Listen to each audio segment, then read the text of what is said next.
So guys, एक बार आपका फिर से स्वागत है आपके अपने YouTube channel UK Jaspur classes में। मैं वीरेंद्र कुमार आप सभी का हार्दिक अभिनंदन करता हूं, स्वागत करता हूं और मैं उम्मीद करता हूं कि आप सभी बेहतर होंगे, अच्छे होंगे, अपने घर में खुशहाल होंगे। चलिए, आज हम शुरू कर रहे हैं आपकी केमिस्ट्री का दूसरा चैप्टर। ये इंट्रोडक्शन वीडियो हो रहा है, मतलब इस चैप्टर में कौन कौन से पॉइंट हैं जिनके बारे में हम आने वाली वीडियोज़ में पढ़ने जा रहे हैं, तो वो हम देख रहे हैं। देखिए, परमाणु की संरचना। तो परमाणु की संरचना से संबंधित इसमें जितनी भी बातें आएंगी वो मैंने लिख दी हैं। पहला है, देखो, इलेक्ट्रॉन की खोज। इलेक्ट्रॉन की खोज के बारे में हम जानकारी हासिल करेंगे। उसके बाद इलेक्ट्रॉन का आवेश द्रव्यमान अनुपात, यानी इलेक्ट्रॉन का जो आवेश होता है और इलेक्ट्रॉन का जो द्रव्यमान होता है उसके अनुपात के बारे में हम चर्चा करेंगे। फिर आएगा आपका इलेक्ट्रॉन पर आवेश, यानी इलेक्ट्रॉन पर किस प्रकार का आवेश होता है वो हम यहाँ पे देखने वाले हैं। उसके बाद हम देखेंगे कि प्रोटॉन तथा न्यूट्रॉन की खोज के बारे में चर्चा करेंगे, कैसे प्रोटॉनों की खोज हुई, कैसे न्यूट्रॉन की खोज हुई।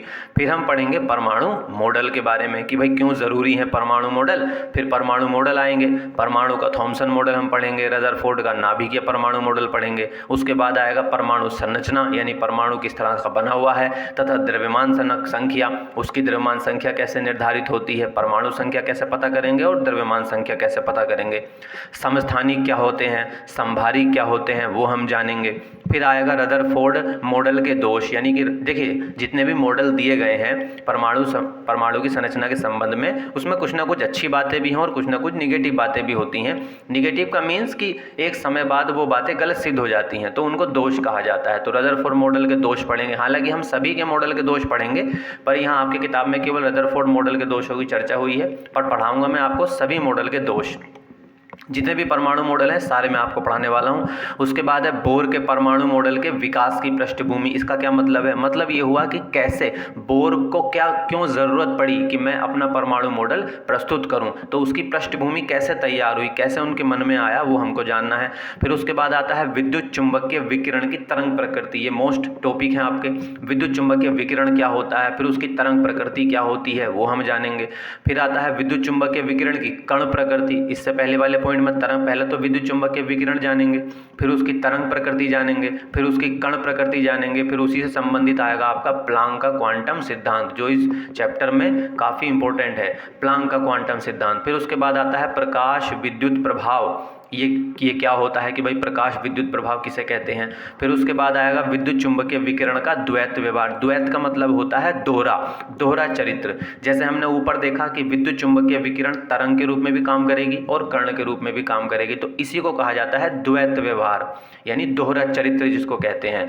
फिर उसके बाद आता है क्वांटित इलेक्ट्रॉनिक ऊर्जा स्तरों के लिए प्रमाण, या फिर उसको हम कह सकते हैं परमाणविक स्पेक्ट्रा। नाम सुनकर घबराइए मत, जब इनको मैं पढ़ाऊंगा तो आसान थ्योरी में लिखूंगा, तब आपको सब समझ में आएगा। अभी मैं केवल इंट्रोडक्शन वीडियो बना रहा हूं कि चैप्टर में आपके क्या क्या है, और ये आपको नोट करना है सर। इसको नोट करके रखिए एक तरफ, ताकि जब चैप्टर कंप्लीट हो तब आपको ये समझ में आए कि आपने इस चैप्टर में से कितनी चीज़ें अच्छे से सीख ली हैं और कितनी चीज़ें नहीं सीख पाए हैं। तो जितनी चीज़ें आप सीख लेंगे उनको आप टिक कर सकते हैं। ये अगर आप लिस्ट बना लेंगे, एक तरह का इंडेक्स है आपके लिए ये, इसलिए मैं ये वीडियो शूट कर रहा हूँ। तो क्वांटम इलेक्ट्रॉनिक ऊर्जा स्तर, कि भाई इलेक्ट्रॉनिक की जो ऊर्जा होती है वो स्तरों में कैसे बटी होती है, उसके लिए क्या प्रमाण है, परमाणविक स्पेक्ट्रा किसे कहते हैं। फिर आता है उत्सर्जन तथा अवशोषण स्पेक्ट्रम किसे कहते हैं। उत्सर्जन माने ग्रहण करना, उत्सर्जन माने पैदा करना, अवशोषण का मतलब होता है ग्रहण करना। तो ये क्या होता है कि भाई स्पेक्ट्रम किसे कहेंगे, फिर इसका उत्सर्जन कैसे होगा, अवशोषण कैसे होगा, वो ध्यान रखना है। फिर आता है हाइड्रोजन का रेखीय स्पेक्ट्रम। ये भी मोस्ट टॉपिक है आपका, हाइड्रोजन का रेखीय स्पेक्ट्रम आता है पूछने के लिए एग्जाम में। फिर आता है हाइड्रोजन परमाणु के लिए बोर का मॉडल। ये सबसे ज़्यादा इंपॉर्टेंट है सर, हाइड्रोजन परमाणु के लिए बोर का मॉडल। तो बोर का मॉडल तो हम पढ़ेंगे, फिर उसके बाद उसके दोष वगैरह जो भी अच्छी बातें हैं वो भी पढ़ेंगे, पर हाइड्रोजन परमाणु के लिए बोर का क्या मॉडल था वो भी हम यहाँ पे देखेंगे। अभी इसके कुछ पॉइंट्स और हैं वो मैं लिख देता हूँ, इतने आप इसको लिख लीजिए।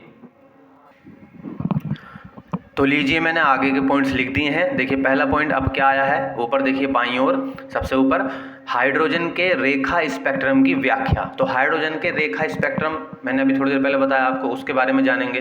फिर हाइड्रोजन के रेखा स्पेक्ट्रम की व्याख्या कैसे हुई, कैसे इसके बारे में चीज़ें दुनिया तक पहुंची वो हम जानेंगे। फिर आता है बोर मॉडल की सीमाएं, यानी कि देखिए बोर का मॉडल कितनी बार चर्चा में आ चुका है, तो बोर का मॉडल इस चैप्टर में काफ़ी इंपॉर्टेंट है आपके लिए।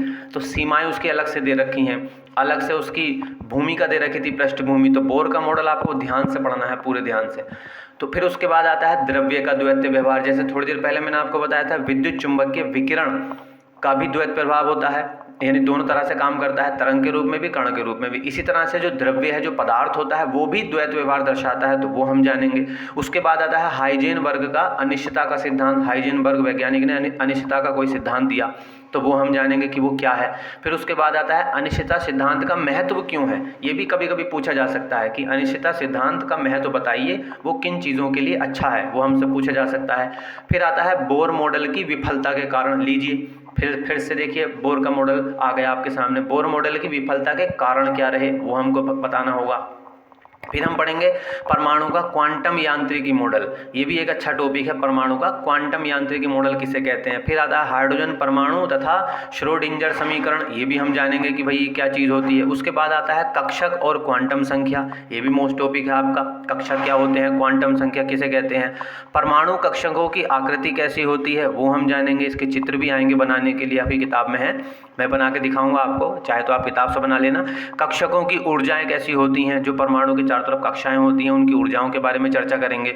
फिर आता है परमाणु कक्षकों का भरा जाना, कि कैसे किसी परमाणु की जितनी कक्षाएं हैं उनमें इलेक्ट्रॉन कैसे भरे जाते हैं। फिर आता है आपबाऊ का नियम, आपबाऊ ने अपना कोई नियम दिया वो हम जानेंगे। पाउली अपवर्जन का सिद्धांत पढ़ेंगे। हुंड का अधिकतम बहुकता का नियम पढ़ेंगे, ये भी मोस्ट है। परमाणुओं का इलेक्ट्रॉनिक विन्यास, ये सबसे ज़्यादा मोस्ट है सर, ये आपने 9th-10th में पढ़ा होगा, लेकिन ये उससे बिल्कुल अलग है। परमाणुओं का इलेक्ट्रॉनिक विन्यास वहाँ आपने KLM के अनुसार पढ़ा होगा, यहाँ थोड़ा सा अलग है। उपकोषों की चर्चा होगी, SPDF, उनकी हम चर्चा करेंगे, तो काफ़ी अच्छा टॉपिक है। फिर आता है पूर्ण रूपेण पूरित एवं अर्धपूरित उपकोषों का स्थायित्व। अब ये उपकोष क्या होते हैं वो हम जानेंगे। फिर हम देखेंगे कि पूर्ण रूपेण पूरित कोई उपकोष, मतलब कि कोई उपकोष पूरा भरा हुआ है और कोई उपकोष आधा भरा हुआ है, तो फिर कैसे उनका स्थायित्व होगा, कैसे परमाणु स्थायित्व रह पाएगा, वो हम यहाँ पे जानेंगे। ये आपकी किताब के सारे टॉपिक मैंने लिख दिए हैं इस चैप्टर के, चैप्टर नंबर 2 के।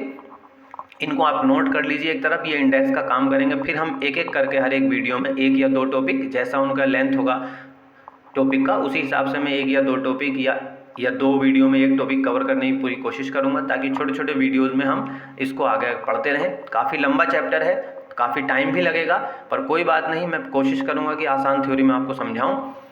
तो इस वीडियो में इतना ही, ये सिर्फ इंट्रोडक्शन वीडियो था, आप इसको नोट कर लें। मिलते हैं फिर से किसी नए वीडियो में, तब तक के लिए सभी को नमस्ते, जय हिंद, अपना ख्याल रखिए, खुश रहिए, ईश्वर आपका भला करे।